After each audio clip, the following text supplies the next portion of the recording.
What was to be Joshua's attitude, and why could Joshua have this attitude? This is the question that we seek to answer today as we begin our verse-by-verse study of the book of Joshua on Walking Through the Bible.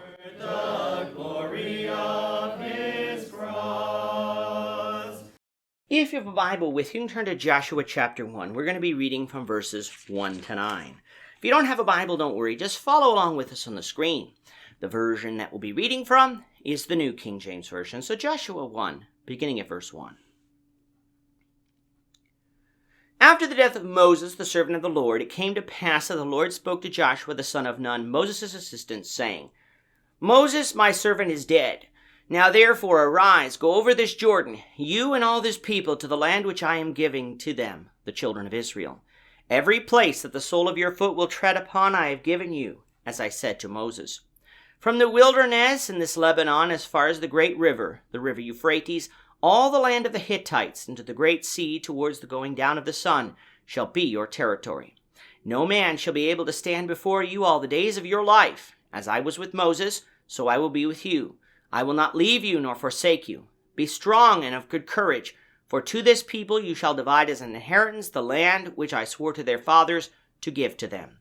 Only be strong and be very courageous, that you may observe to do according to all the law which Moses my servant commanded you. Do not turn from it to the right hand or to the left, that you may prosper wherever you go. This book of the law shall not depart from your mouth, but you shall meditate in it day and night, that you may observe to do according to all that is written in it. For then you will make your way prosperous, and then you will have good success. Have I not commanded you? Be strong and of good courage. Do not be afraid nor dismayed, for the Lord your God is with you wherever you go. Moses is dead. Since the book of Exodus, we have been following his life right from his birth and salvation from Pharaoh's edict that all Hebrew males were to be killed. We got faint glimpses into his upbringing in the house of Pharaoh's daughter, up until the point at age 40 when he killed an Egyptian who was abusing the Hebrews and had to flee Egypt. We got faint glimpses into Moses' next 40 years living in the land of Midian when it came to who he married, who his children were, and what he did, tending the sheep of his father-in-law Jethro. It is the final 40 years of Moses' life that we know the most about, for at 80 he led Israel out of Egypt, crossed the Red Sea to Mount Sinai. There he received the law of God, including the most famous part, the Ten Commandments. Israel built the tabernacle and all that went with it, and then departed Sinai for Canaan. It was only after rebelling against God and not taking the promised land that caused Israel to spend another 38 years wandering in the wilderness until that generation, with the exception of Joshua and Caleb's family, died off. The only reason that Moses didn't lead Israel into Canaan itself, for Deuteronomy concluded by telling us that Moses was not a feeble man, even at the age of 120, is because he did not hallow God before the people at Kadesh when he struck the rock in order to obtain water instead of speaking to it as God commanded. Because of that sin, Moses got to see the land on top of Mount Nebo, but he didn't get to lead Israel to conquer it. That task would fall to Joshua the son of Nun, a man that we were introduced to in Exodus 17. As we said in our introduction, Joshua was Moses' assistant. He was a commander in Israel, and he was chosen specifically by God to lead Israel into Canaan to conquer it. We see this to be so in the conversation that God has with Joshua here in the beginning of the book. Up until this point, Israel has been a stiff-necked people, often rebelling at the words of Moses. With Moses now dead, a power vacuum could have easily developed that would have fractured Israel before they even took the land of Canaan. That is why the Lord needed to encourage Joshua to actually stand up and lead. It's not that Joshua was reluctant, but the Lord desired to encourage him that now was the time to go. Israel had been encamped in the plains of Moab for too long. Now was the time to cross the Jordan and take Canaan.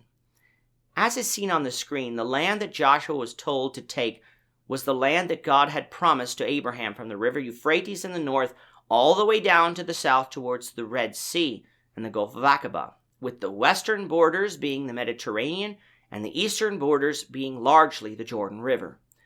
This map is from the Satellite Bible Atlas by William Schlegel and is used with permission. Now, from our previous studies, we know that God was going to give Israel the land in stages, and only faithful obedience would cause them to possess the whole territory, something that would only happen for a short time in the days of David and especially Solomon. But the fact remains, this was the land that God gave Israel, if Israel would have only been faithful and taken it. We'll see in this book and the book of Judges the problems that arose that prevented Israel from doing this. But until that point, God was with Israel, and as long as God was with Israel, nobody would be able to defeat them. But on a more personal level, God also told Joshua that he was with him, just as he was with Moses. This would of course be contingent on faithfulness, but Joshua was a faithful man. And because of Joshua's faith, God would never leave him or forsake him. Therefore, Joshua was to be strong and courageous and not be afraid. That was to be his whole attitude moving forward. He was to divide the land of Canaan by tribes, just as the Lord commanded, and he was to meditate on the book of the law, which was still going to be the law of Israel in spite of Moses' death. If Joshua did this, God would make his way prosperous, and he would have good success. And that is exactly what we find in this book. Israel conquered Canaan and largely remained faithful during the days of Joshua. It would be after that time period that the problems would begin. All of this is a lesson for us too. If we're faithful to God, God will be with us. That doesn't mean we'll not have problems, but if God is with us, who can be against us spiritually? The answer is nobody, for as long as we're faithful, our salvation is secure in Christ. With that, our time is up for today. The Lord willing, we hope you'll join us for tomorrow's discussion of Joshua chapter 1, verses 10 to 18, as we continue our walk through the Bible, one verse at a time. Thank you for watching today's episode. We hope that you found it edifying and ask that you not only subscribe to our channel and podcast, but that you like and share this episode among your friends, so that the saving gospel of Jesus Christ can go out to the whole world.